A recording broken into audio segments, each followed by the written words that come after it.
Salut à tous! Aujourd'hui une nouvelle vidéo d'aquaponie, mais cette fois on va faire une étude de cas. Donc Anne du forum Norbert Aquaponie a bien voulu nous faire une description de son projet, qui est une installation sur sa terrasse couverte.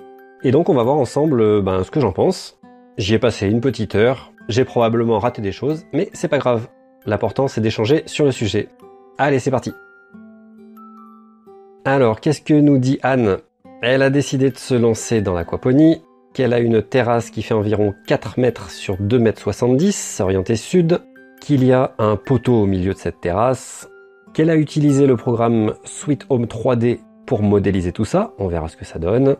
Elle a une cuve pour les poissons, une autre cuve coupée en 2 tiers 1 tiers pour faire un puisard et du DWC, 2 fûts de 60 litres pour faire les filtres, mécanique biologique, et puis ensuite Anne se pose plein de questions sur la taille des raccords, sur le dimensionnement de la pompe, etc. Et elle nous met des petites copies d'écran de Sweet Home 3D pour qu'on visualise mieux ce qu'elle a dans la tête.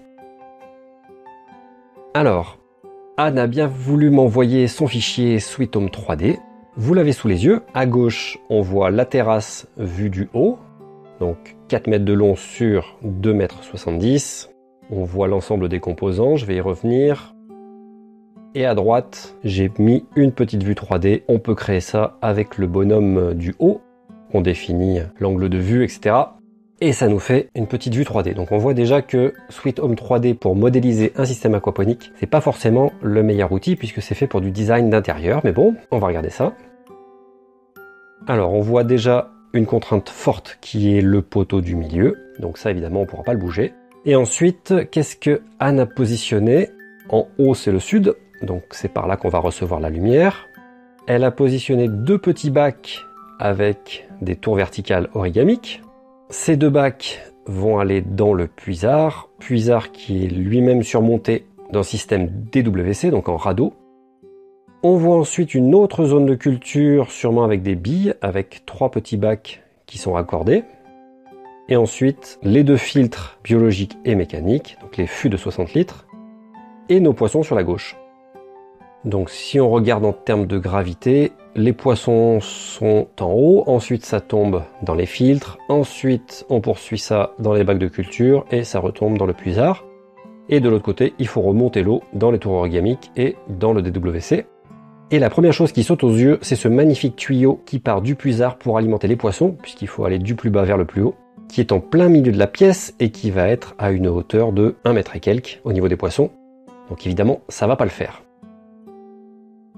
Alors, quand je regarde ce design, qu'est-ce qui me saute aux yeux? La première chose que je vois, c'est qu'il n'y a pas assez de place sur les bords. On a grosso modo 10 cm entre les éléments aquaponiques et la baie vitrée, c'est vraiment trop peu, y compris au nord. En plus, au nord, c'est un mur en dur, donc on ne pourra pas l'ouvrir, donc on ne pourra pas y accéder. Donc pour moi, c'est déjà le premier gros problème. En dessous de 30-40 cm, c'est vraiment trop étroit. Sur l'ordinateur, c'est facile, on fait ce qu'on veut. Quand on installe le système, c'est déjà juste pour rentrer tout ça. Et ensuite, quand il y a des végétaux, il n'y a plus assez de place. Donc on comprend bien pourquoi Anne a fait ça. C'est parce que sa terrasse est petite, donc elle essaye de caser tout ça sur les bords. En plus, elle doit se dire que les fenêtres s'ouvrent. Mais mon premier conseil, c'est de rajouter de la distance. Ça peut pas se jouer à 10 cm, c'est trop peu. Ensuite, la deuxième chose qui me frappe le plus, c'est que les tours origamiques sont plein sud. Donc si on regarde la vue 3D à droite, les rayons vont arriver à peu près dans ce sens-là. Vous avez vu comment j'ai orienté mon bonhomme. Et donc les tours vont faire de l'ombre au reste du système, notamment les 3 petits bacs du fond. On peut imaginer que le DWC sur le côté, lui, ça va aller. Mais les 3 bacs du fond, forcément, ça va empêcher la lumière d'arriver aux plantes. L'été, il n'y aura probablement pas de problème, mais l'hiver ou à la mi-saison, quand le soleil est rasant, ça va priver complètement les bacs de culture du nord de la lumière. Ensuite, un autre point qui me semble problématique dans ce design, c'est la multiplicité des petits bacs. Donc on voit des bacs qui doivent faire 80 sur 60, quelque chose comme ça, et il y en a 5. Donc pour moi, c'est absolument pas optimum. On perd beaucoup d'espace entre les bacs, et ça va multiplier la tuyauterie. Donc pour moi, ça c'est une erreur. Typiquement, les 3 petits bacs du bas, il faudrait que ce soit un seul bac. Et les bacs du haut, pareil, un seul bac. Une autre remarque, c'est qu'on est sur une terrasse en dur, et donc on n'a absolument pas envie d'avoir de fuite. de fuite d'eau bien sûr, puisque ça va pas partir dans la terre, ça va s'accumuler et ça va être une piscine terrasse. Donc pour ça, on a envie de minimiser les tuyauteries, de minimiser le perçage de petits bacs et pourquoi pas de supprimer des tours verticales. Donc voilà mes premières remarques, ça ne répond pas du tout aux questions de Anne qui se posait des questions sur est-ce qu'il faut que ma tuyauterie soit du 32 ou du 40 cm. Pour moi, le problème là, c'est vraiment le design. Alors pour rester dans de la critique, mais de la critique positive, j'ai modélisé rapidement un petit système pour visualiser ce que moi j'aurais peut-être fait, en tout cas qui minimise pas mal de problèmes posés par le design de Anne. Donc au tout début, il y a la terrasse. J'ai pas fait le petit décrochement ici, c'est pas très grave, on n'est pas dans la précision là. Donc une terrasse de 4 par 2,7 et un poteau au milieu qui ne s'enlève pas. Donc si je regarde mon orientation sud, évidemment ce que je propose c'est de mettre les cultures le plus au sud possible. Donc d'avoir un système de table à marée avec des billes au-dessus du puisard. Donc l'eau va s'écouler directement dedans. Et puis cette fois on a bien un bac de 1 mètre sur 1,20 m et pas 3 petits bacs. De la même manière, ici, j'aurai du DWC. Et ici devant, plein sud, j'aurai mes gouttières pour mon système NFT. Qu'on voit que le design est radicalement différent. J'ai fait 2 gros blocs, la table à marée et le DWC, et pas des petits blocs. Et puis, je n'ai pas de tour verticale qui empêcherait de la lumière. Ou alors, si j'avais voulu des tours, je les aurais mis ici, au fond, au nord. Un autre avantage d'avoir une table à marée ici, c'est que je vais pouvoir mettre mes tomates, les concombres, etc. qui vont monter. Donc avec cette orientation sud, même si mes tomates montent, c'est pas grave, ça ne me cache absolument pas la lumière pour les autres cultures.